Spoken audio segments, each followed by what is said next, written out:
Alors, dernière vidéo portant donc sur la régulation des centrales frigorifiques. Donc je vous rappelle, on a expliqué le mode philo. Donc avec, pour rappel, hein, l'inconvénient, c'est toujours enfin, le taux d'usure ne sera absolument pas le même, hein, puisque c'est le compresseur numéro 1 qui va fonctionner quasiment tout le temps, le 2 un peu moins et le 3 encore moins. Donc ici on a un compresseur qui s'use beaucoup, et là on a un compresseur qui pourrait s'user beaucoup aussi du fait des coursiers qu'il va faire. Donc du coup, bon, les gens qui font de la régulation en mode philo ont imaginé une rotation, et c'est-à-dire que le jour numéro 2, c'est le compresseur numéro 1, 2 qui démarre, puis le 3, puis le 1, puis le troisième jour, c'est le 3, puis le 1, puis le 2. Voilà.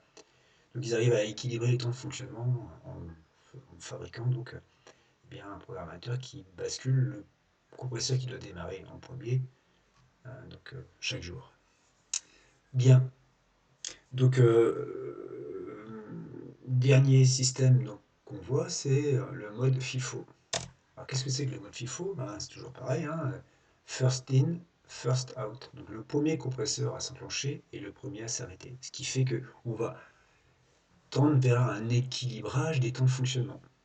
Donc, imaginons qu'il y ait zéro compresseur enclenché. Donc, toujours pareil, hein, on retrouve ici, excusez-moi, euh, la carte d'alimentation des relais alternance de chaque compresseur. On retrouve ici le pressostat BP zone neutre avec les relais K1, K2, demande de plus de froid, demande de moins de froid, les lignes de sécurité de chaque compresseur, et puis ici donc l'automatisme qui pilote le fonctionnement des compresseurs avec ici la bobine du contacteur moteur, la résistance du différentiel d'huile en parallèle, et puis ici donc les blocs temporisés donc, pour éviter que tous les compresseurs s'enclenchent et se déclenchent en même temps. Voilà, donc on retrouve ça sur chaque compresseur. Et donc vous voyez que l'automatisme est un tout petit peu plus lourd qu'en mode philo. Donc, explication. Donc on a zéro compresseur en demande. Donc si on a zéro compresseur en demande, ici, c'est fermé. Donc, du coup, quand je passe en demande de plus de froid, K1 s'alimente et j'ai aucune raison d'empêcher ici un compresseur de démarrer. En l'occurrence, ici, on n'a pas de rotation des marches compresseurs. C'est le compresseur numéro 1 qui démarre tout le temps. D'abord.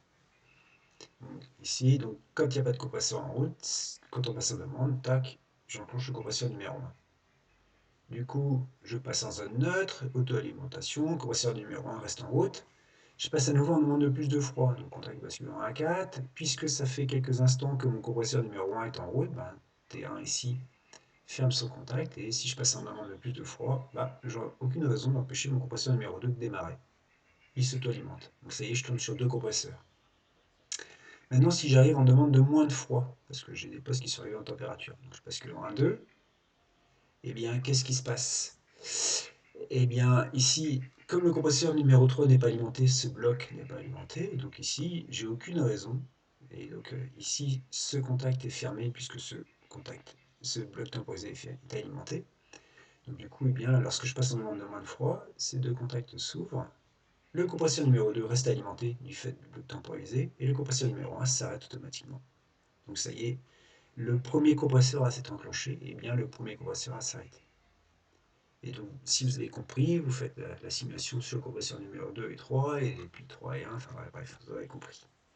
Donc, je passe à la simulation. Donc, encore une fois, ce schéma électrique, c'est moi qui l'ai fait.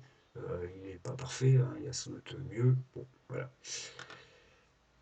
Donc, j'ai réécrit ici le programme correspondant donc à ce que j'avais dessiné. C'est exactement la même chose. Et donc, je vous propose de passer en mode simulation. Simulation, run. Voilà, donc je vais chercher ici mes entrées et mes sorties. Voilà. Donc quand je passe en demande de plus de froid, eh bien je dois enclencher le compresseur numéro 1. C'est bien ce qui se passe. J'ai bien enclenché le compresseur numéro 1. Je suis repassé en zone neutre. Voilà, et donc au bout de 10 secondes, il n'y a aucune raison pour que si je passe à nouveau en demande de plus de froid, j'empêche le compresseur numéro 2 de s'enclencher. Hop, c'est bien ce qui se passe. Je fonctionne sur le compresseur numéro 2 et le numéro 1. Voilà. Maintenant, imaginons que je passe en demande de moins de froid. Eh bien, normalement, c'est mon compresseur numéro 1 qui va s'arrêter. Eh bien, c'est bien ce qui se passe, c'est bien le compresseur numéro 1 qui s'arrête. Si maintenant je passe en demande de plus de froid, ça va être le compresseur 3 qui va démarrer. c'est bien ce qui se passe. Voilà. Si maintenant je passe en demande de moins de froid, et bien j'arrête le compresseur numéro 2. C'est normal. Et si je passe en demande de plus de froid, ben, logiquement, ça doit être le compresseur numéro 1 qui devrait démarrer.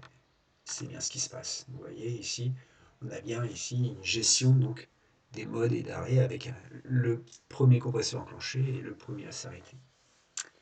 Voilà messieurs, j'ai fini ma présentation. Les schémas électriques sont disponibles sur Froid Techno, hein, comme d'habitude. Je me tiens à votre disposition. Bonne fin de journée.